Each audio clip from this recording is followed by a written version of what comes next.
이제 자리에서 일어나셔서 오늘의 말씀 함께 읽겠습니다. 오늘 우리 함께 나누실 말씀은 신약성경 디모데전서 1장 1절에서 20절까지입니다. 신약성경 337쪽 디모데전서 1장 전체를 함께 1절부터 20절까지의 말씀을 함께 읽겠습니다. 우리 구주 하나님과 우리의 소망이신 그리스도 예수의 명령을 따라 그리스도 예수의 사도된 바울은 믿음 안에서 참 아들 된 디모데에게 편지하노니 하나님 아버지와 그리스도 예수 우리 주께로부터 은혜와 긍휼과 평강이 내게 있을지어다. 내가 마게도냐로 갈 때에 너를 권하여 에베소에 머물라 한 것은 어떤 사람들을 명하여 다른 교훈을 가르치지 말며 신화와 끝없는 족보에 몰두하지 말게 하려 함이라. 이런 것은 믿음 안에 있는 하나님의 경륜을 이룸보다 도리어 변론을 내는 것이라. 이 교훈의 목적은 청결과 마음과 선한 양심과 거짓이 없는 믿음에서 나오는 사랑이거늘 사람들이 이에서 벗어나 헛된 말에 빠져 율법의 선생이 되려 하나 자기가 말하는 것이나 자기가 확증하는 것도 깨닫지 못하는도다. 그러나 율법은 사람이 그것을 적법하게만 쓰면 선한 것임을 우리는 아노라. 알 것은 이것이니 율법은 옳은 사람을 위하여 세운 것이 아니요 오직 불법한 자와 복종하지 아니하는 자와 경건하지 아니한 자와 죄인과 거룩하지 아니한 자와 망령된 자와 아버지를 죽이는 자와 어머니를 죽이는 자와 살인하는 자며 음행하는 자와 남색하는 자와 인신매매를 하는 자와 거짓말을 하는 자와 거짓맹세하는 자와 기타 바른 교훈을 거스리는 자를 위함이니 이 교훈은 내게 맡기신 바 복되신 하나님의 영광의 복음을 따름이니라. 나를 능하게 하신 그리스도 예수 우리 주께 내가 감사함은 나를 충성되이 여겨 내게 직분을 맡기심이니 내가 전에는 비방자요 박해자요 폭행자였으나 도리어 긍휼을 입은 것은 내가 믿지 아니할 때에 알지 못하고 행하였음이라.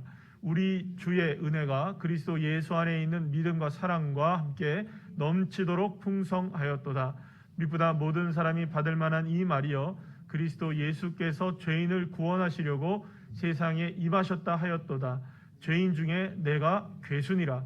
그러나 내가 긍휼을 입은 까닭은 예수 그리스도께서 내게 먼저 일체 오래 참으심을 보이사 후에 주를 믿어 영생 얻는 자에게 본이 되게 하려 하심이라. 영원하신 왕 곧 썩지 아니하고 보이지 아니하고 홀로 하나이신 하나님께 존귀와 영광이 영원무궁하도록 있을지어다. 아멘. 아들 디모데야, 내가 네게 이 교훈으로서 명하노니 전에 너를 지도한 예언을 따라 그것으로 선한 싸움을 싸우며 믿음과 착한 양심을 가지라. 어떤 이들은 이 양심을 버리고 그 믿음에 관하여는 파선하였느니라. 그 가운데 후메네오와 알렉산더가 있으니 내가 사탄에게 내준 것은 그들로 훈계를 받아 신성을 모독하지 못하게 하려 함이라. 아멘. 할렐루야. 옆에 있는 분들과 인사 나누겠습니다. 반갑습니다. 예, 감사합니다. 자, 오늘은 디모데전서 1장 1절부터 20절까지 그러니까 디모데전서 1장 전체를 가지고 우리 제목을 함께 읽어보겠습니다. 시작. 믿음의 선한 싸움을 싸우라. 이런 제목을 가지고 함께 은혜를 나누겠습니다. 이 디모데 전서, 디모데 후서까지 있죠. 디모데 전후서는 바울이 가장 사랑했던 제자 가운데 한 명이죠. 이 디모데에게 정말로 교회를 어떻게 감독하고 어떻게 치료해야 하는지, 그리고 또 목회자로서 어떠한 마음을 가지고 어떠한 행실을 가지고 살아가야 하는지 그것을 디모데에게 하나하나 교훈하고 있는 모습이고요. 그래서 이제 목회적인 관점에서 쓴 편지를 이 디모데 전서라고 말할 수가 있습니다. 바울은 이 로마에 도착하자마자 가택연금이 되어지죠. 그리고 가택연금 된 후 2년 동안을 이제 집에서 머물게 되다가 잠시 동안 풀려나는 시간이 있습니다. 그리고 나서 다시 이제 감옥에 투옥이 되죠. 그리고 바로 이제 그 기간 동안에 바로 이 쓴 것이 아마도 이 그 디모데 전서라고 알려져 있습니다. 특히 이 바울은요 디모데를 자신의 후계자로 여길 정도로 굉장히 아끼고 사랑했었는데요. 그래서 자신의 아들과 같이 사랑했다라는 표현도 있습니다. 아들 디모데야 이렇게 얘기하죠. 그래서 디모데를 마치 아들처럼 바울이 정말로 사랑했던 사람이었는데요. 이 디모데에게 굉장히 따뜻한 말도 아끼지 않습니다. 그래서 뒤에 이제 디모데전서 뒤쪽에 이렇게 가보게 되면은 너가 속이 좋지 않다. 그러니까 물만 마시지 말고 약으로 쓰기 위해서 포도주도 약간 써라 이런 얘기도 나오잖아요. 그러니까 건강을 염려할 정도로 굉장히 이 사도 바울은 바울을 아끼고 사랑했던 디모데를 아끼고 사랑했던 것을 우리가 보게 됩니다. 그리고 이러한 그 개인적인 애정뿐만 아니라 또 품행에 이르기까지 자세하게 지도해 주고 있고요. 또 교회에 직분자들을 세울 때 어떤 것을 고려해야 하는지, 교회를 어떻게 조직해야 하는지 그런 것들과 함께 오늘 본문에서 우리가 함께 나눌 이야기이기도 한데요.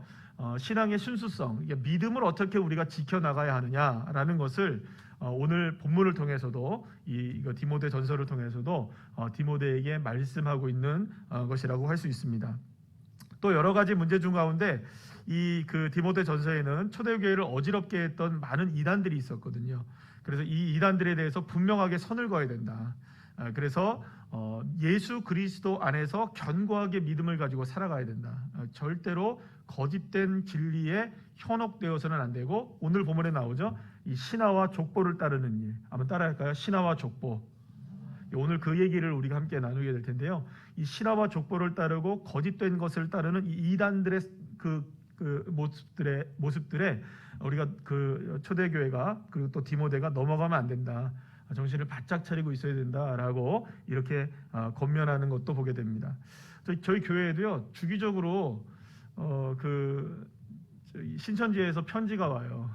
저에게. 그래서 왜 편지가 오는지 모르겠는데 오자마자 그냥 다 쓰레기통에다 집어넣어 버리는데 그것뿐이겠어요. 그때는 보니까는 그 하나님의 교회도 여기서 보니까는 하고, 또 박옥수 이단도 지금 뭐 이렇게 하고 그래요. 그래서 안 되겠다. 우리의 그 아지트였던 이 그 농협 앞을 뺏기면 안 되겠다. 절대로 우리 농협 앞을 뺏기면 안 되겠다. 아멘이시죠? 농협은 우리 나우발이거든요, 그죠? 근데 여기를 뺏기면 안 되겠다 싶어서 이제 조만간 기도 중에 있는데 우리가 전도를 다시 시작해야 되지 않을까, 그런 생각을 합니다.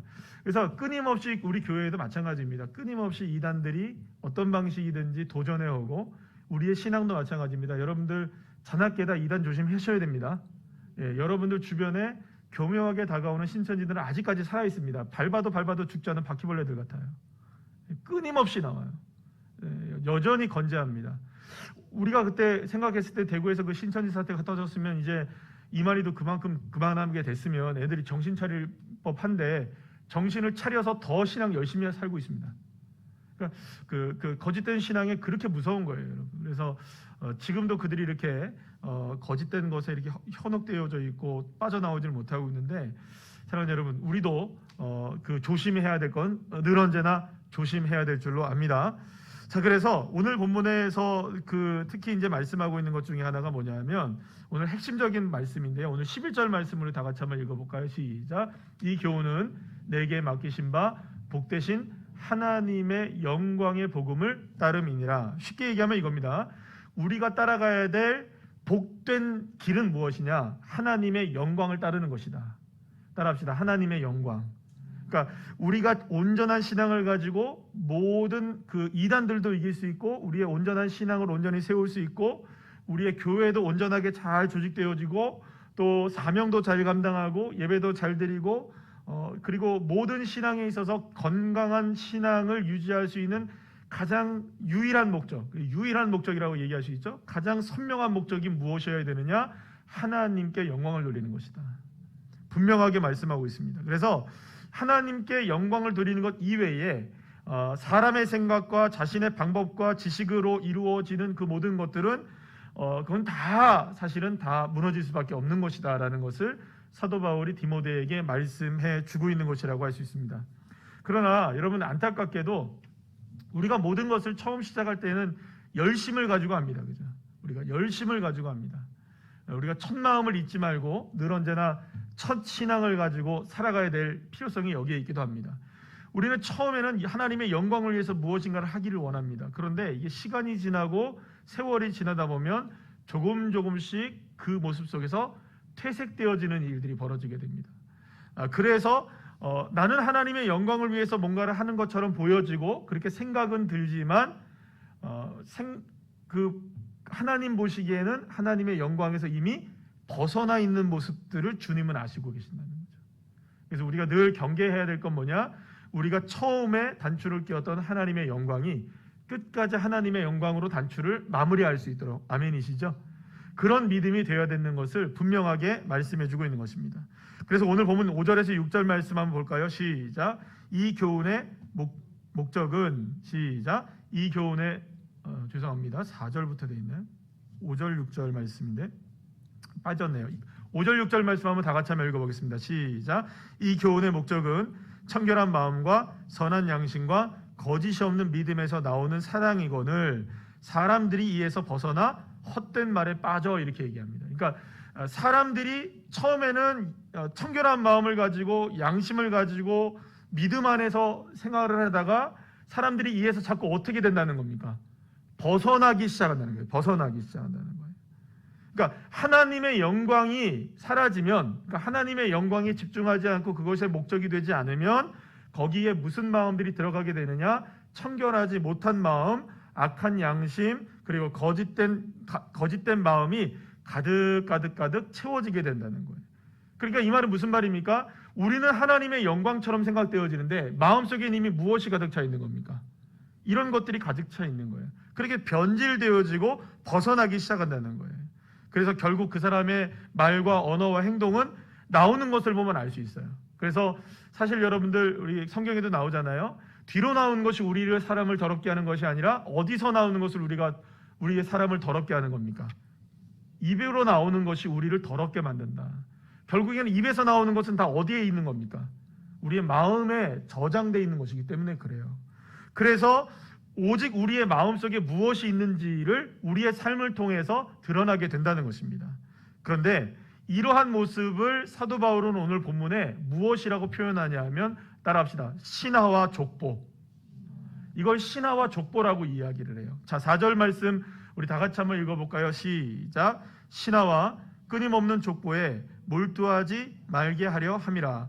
이런 것은 믿음 안에 있는 하나님의 경륜을 이룸보다 도리어 변론을 내는 것이라. 여기서 신화와 족보라는 것은 일종의 세상 사람들이 따라가는 그 길을 이야기합니다. 그러니까 세상 사람들이 살아가는 이치, 세상의 방법들, 세상에 성공하는 어떤 그런 것들, 이런 것들 다 얘기하는 거죠. 그리고 또 달리 얘기하면 자기의 생각, 또 자기의 경험, 이런 것들을 모두가 다 통틀어서 사도 바울이 지금 뭐라고 얘기하고 있냐면 신화와 족보라고 이야기하고 있는 겁니다. 다시 한번 따라 한번 해봅시다. 신화와 족보. 자, 그런데 이 신화와 족보를 따르다 보면 결국에는 무엇에서 벗어날 수밖에 없느냐? 하나님의 영광에서 벗어날 수밖에 없고 목적을 잃어버리게 된다는 것을 말씀해 주고 있는 것입니다. 그렇다면 여러분, 우리가 하나님의 영광이라는 목적을 가지고 살다가 우리가 자주종종 길을 잃어버리고 헛된 마음을 갖게 되고 우리의 모든 것들이 이렇게 더러운 것들로 채워지게 되고 자기 생각으로, 자기의 생각대로, 자기의 경험대로 모든 것들이 이렇게 채워지기 시작할 때 그 모든 것들이 무엇을 따라가는 것으로 변질된다는 거라고 말씀하는 겁니까? 신화와 족보를 따르는 것인데, 결국 하나님의 영광과 신화와 족보는 날마다 무엇을 하는 관계일까요? 이게 우리 마음속에서 싸움을 하고 있는 관계인 것이죠. 그래서 사도 바울이 이거를 로마서 7장에서 뭐라고 고백하는 겁니까? 오호라 나는 곤고한 사람이로다. 내 마음에 두 가지의 법이 있다는 거예요. 하나는 하나님의 선한 마음을 따라가려고 하는 법과 하나는 세상의 것들을 따라가려고 하는 법이 있더라. 그래서 날마다 이게 어떻게 되는 겁니까? 충돌하게 되더라. 하나님의 영광이 좋은 것이라 알지만 세상이 원하는 신화와 족보도 따라가지 않으려니 이게 뭔가 좀 불안한 거예요. 세상에서 원하는 것을 따라가려니 그게 좀 불안한 거죠. 안 따라가려니 불안한 겁니다. 그래서 사람들이 나도 모르는 사이에 세상의 신화와 족보 가운데 서서히 젖어 들어가게 되는 것이죠. 그러면서 사도 바울은 이렇게 얘기하는 겁니다. 그렇게 되면서 청결한 마음을 잃어버리고 거짓된 마음이 그 마음속에 생겨지게 될 수밖에 없다. 그러나 이 사도 바울에게 지금 사도 바울이 디모데에게 지금 말하고 있는 말은 뭐냐? 그렇기 때문에 날마다 하나님의 영광과 신화와 족보와의 싸움 속에서 선한 싸움을 싸우는 것이 너의 믿음의 삶이 되어야 한다. 그렇기 때문에 신화와 족보에서 벗어날 수 있는 것은 사실은요, 우리의 마음의 결단으로 이루어질 수 있는 것이 아니라는 것을 여러분 우리는 기억해야 합니다. 왜냐하면 인간은 스스로 무엇을 행할 능력이 없습니까? 우리는 선을 행할 능력이 없습니다. 인간은 자주 그리고 지속적으로 하나님을 떠나게 되어 있습니다. 여러분 종이를 이렇게 가만히 두면요, 이 종이가 나중에 어떻게 되느냐, 햇볕을 받고 뭐 이렇게 그냥 있으면 어떻게 될까요? 이렇게 말립니다. 왜 그런지 모르겠어요. 이게 원래 이렇게 이게 물론 수분이 빠지니까 이렇게 좀 말려지겠죠? 그런데 여러분, 이 인간이 죄성을 가지고 있다는 건 어떤 의미를 갖고 있냐면, 하나님의 은혜로 살다가도 자연스럽게 하나님의 은혜에서 멀어지게 되면 이게 말려지는 거예요. 어디로 향할까요? 죄를 향하여 가는 거예요. 그러면서 우리는 거기에 무엇을 통하여 가는 겁니까? 오늘 말씀하고 있는 것처럼 신화와 족보들을 따라서 그 길로 걸어가게 되는 것이죠. 그렇기 때문에 인간은 여러분 선을 행할 능력이 없다는 것을 우리가 알아야 됩니다. 그렇다면 우리의 삶을 이 선한 능력이 없고 선을 행할 능력이 없고 날마다 신화와 족보를 따라가는 우리의 인생 가운데서 그렇게 거짓된 삶에서 벗어날 수 있게 하는 유일한 길은 무엇이냐? 예수 그리스도의 은혜밖에 없는 줄로 여러분 믿으시길 바랍니다. 어떠한 때에라도, 우리가 넘어지는 때에라도, 어느 때에라도 예수 그리스도를 바라볼 때, 할렐루야, 나는 죽고 예수님으로 산다는 믿음의 고백으로 날마다 시간마다 일마다 때마다 채워지게 될 때 우리의 삶은 신화와 족보와의 싸움에서 이기고 하나님의 영광이 우리의 삶을 채워지게 되는 은혜를 주실 줄로 믿습니다. 자, 그렇기 때문에 다른 길은 없어요. 오직 내 삶에 주님을 바라보는 것밖에 없다는 것입니다. 그리고 바울은 이러한 믿음으로 살아가는 사람들에게 필요한 것이 있다고 말합니다. 오늘 보면 12절 말씀을 우리 다 같이 함께 읽어보겠습니다. 시작. 쉬운 성경입니다. 우리 주 예수 그리스도께 감사를 드립니다. 그분은 나를 충성된 자로 여기시고 그분을 섬길 수 있도록 하셨으며 필요한 힘까지 주셨습니다. 아멘. 우리에게 중요한 게 뭐냐? 따라합시다. 충성된 자. 우리가 충성된 자가 되어야 되는 거예요. 그런데 여러분, 우리가 어떻게 충성된 자가 될 수 있느냐? 방금 전에 얘기한 것처럼 우리의 노력과 힘으로 충성된 자가 되는 것이 아니라는 겁니다. 여러분, 바울은 충성된 자가 아니었습니다. 그렇죠? 근데 오늘 본문에 여기서 보세요. 충성된 자로 여기시고라고 나와 있어요. 여기시고. 따라합시다. 여기시고.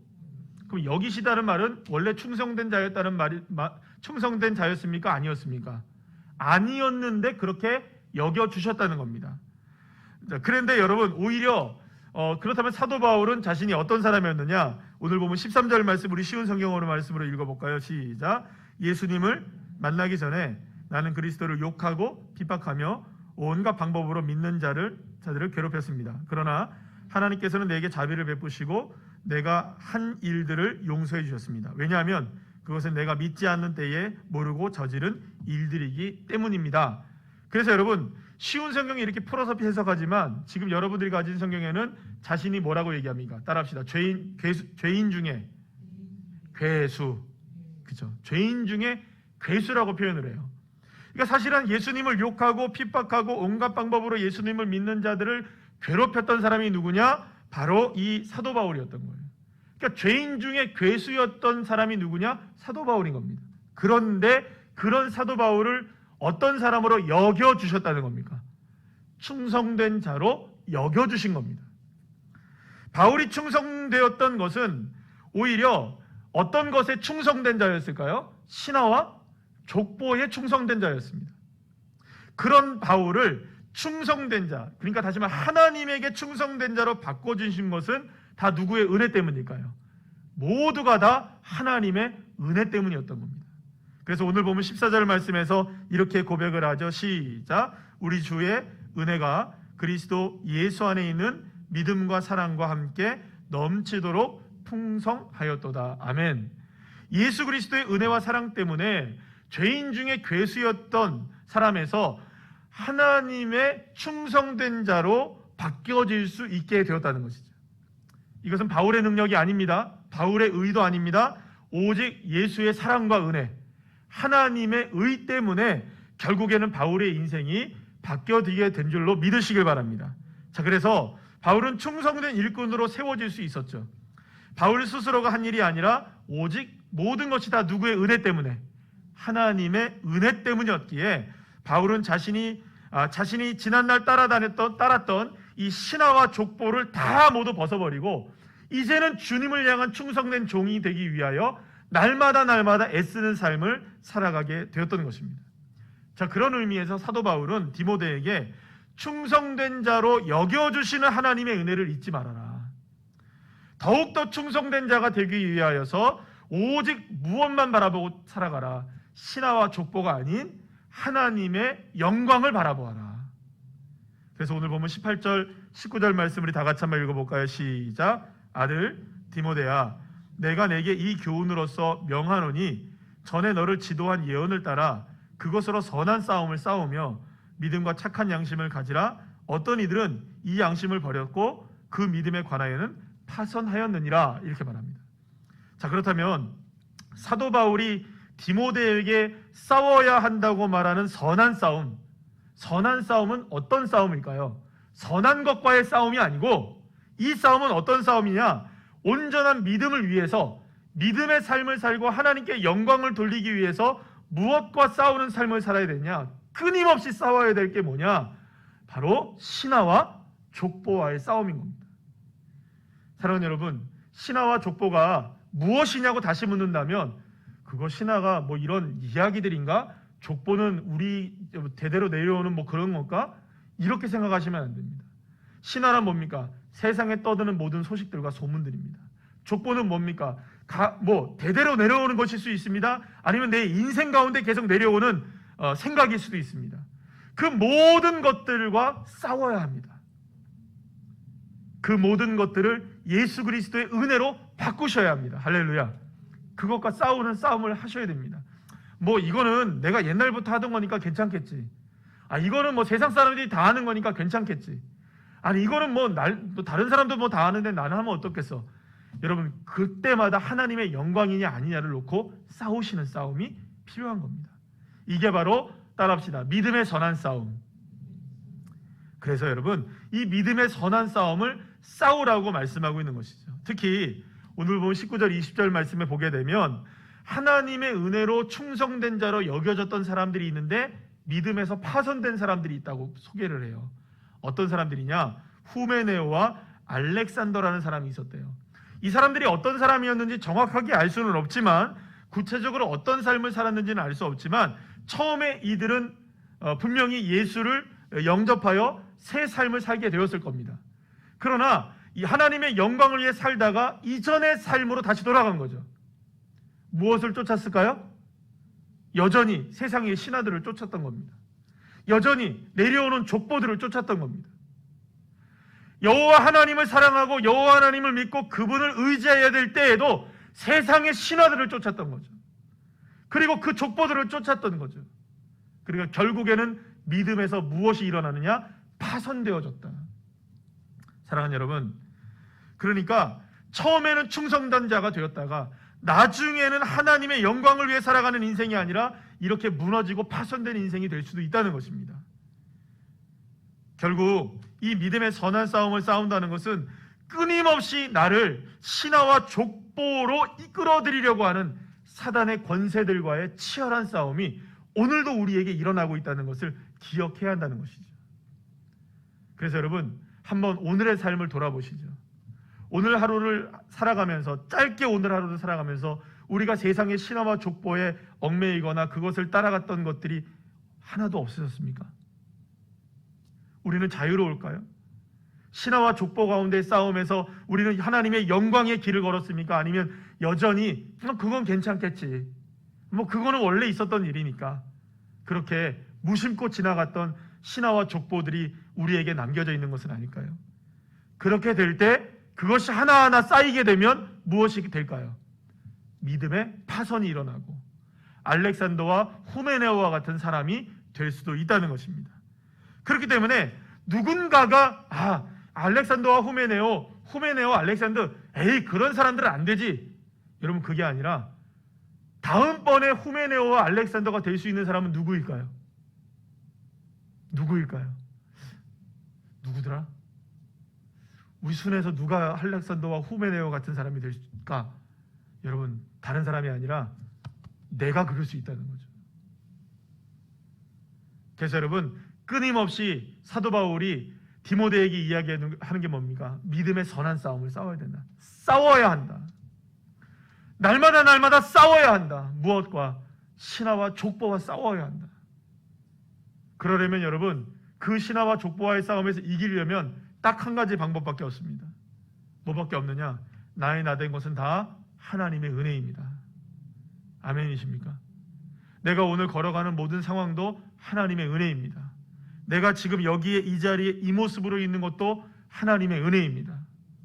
그리고 나는 이 자리에서 날마다 죽습니다. 주님 예수 그리스도의 십자가에서 죽고 주 예수 그리스도의 은혜로 다시금 삽니다. 내가 따라가려고 했던 이 세상의 신하와 족보들을 버리고 오직 하나님의 영광만을 바라보는 삶이 되도록 우리는 끊임없이 싸우고 또 싸워야 하는 것입니다. 그러나 놀라운 것은 우리가 이렇게 믿음의 선한 싸움을 싸우려고 애쓰고 힘쓸 때 결코 주님은 우리를 내버려 두지 않으신다는 겁니다. 말할 수 없는 탄식으로 저와 여러분을 위해서 성령께서 친히 간구하시는 줄로 믿으시길 바랍니다. 모든 것을 합력하여서 선을 이루실 수 있도록 주님께서 지금도 보이지 않는 곳에서 보이는 곳에서 일하고 계심을 믿으시길 바랍니다. 그래서 여러분 날마다 선한 싸움을 싸우십시오. 내일도 우리는 선한 싸움을 싸워야 됩니다. 아니 주님이 오실 그날까지 선한 싸움을 싸워야 됩니다. 내게 그저 무심코 지나갔던 신하와 족보들, 이 세상의 것들, 그것들을 의지하는 것들이 있다면 철저하게 하나씩 내려놓고 주님, 알고 보니 이게 하나님의 영광이 아니라 신하와 족보였군요. 내가 선한 싸움을 싸워야 될 대상이 이거였군요. 우리의 가정 가운데, 나의 삶 가운데, 나의 생각 가운데 여전히 머물러 있는 이 신하와 족보들과 선한 믿음의 싸움을 싸워서 하나님의 영광으로 승리하시는 주의 자녀들 한 사람 한 사람 다 되시기를 간절히 축복합니다.